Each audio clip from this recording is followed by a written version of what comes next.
भयंकर दुर्घटना जहाकू देखिले आपणको रूम टांकुरी उठिबो।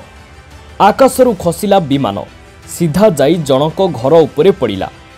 एथर नजर पकांतु एही दृश्य उपरे।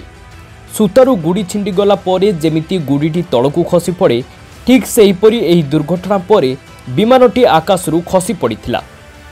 किछि समय पई एहाकू देखि लोकमाने स्तब्ध होई जाइथिले। केही किछि भाबिबा आगरू विमानटी एक घर पाखरे पड़िथिला। रास्तारे चलुथिबा लोकटी मध्य एहाकू देखि अटकी जाइथिला। कौन ए घटुछि बोली भाबी पारि नथिला। तेबे ब्राजिलर साओ पाउलोर एक यात्रीवाही विमान दुर्घटनाग्रस्त होईछि, जहार वीडियो वर्तमान सामनाकू आसीछि। वीडियोरे देखिबाकू मिलुछि जे एही विमान आकाशरू तळकू खसी आसुछि एवं परे धक्का होई जोरदार विस्फोरण घटुछि।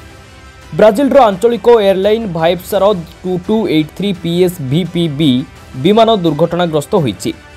एयरलाइन्स पक्षरु जारी विवृत्ति अनुसार दुर्घटना समय विमान में 58 जन यात्री एवं 4 जन क्रू मेंबर थिले। तेबे आवश्यक अंचल में यह घटना घटिथिबा जनापड़ी।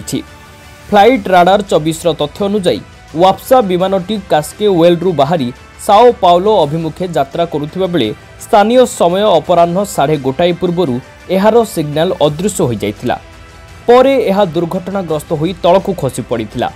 अपरपक्षे विमानर दुर्घटनार कारण एजाएं जनापड़ी नथिबा बेले एथिरे केते जनक मृत्यु घटिछि ताहा ए पर्यंत स्पष्ट होई नाही। ब्यूरो रिपोर्ट दिनांक टीवी।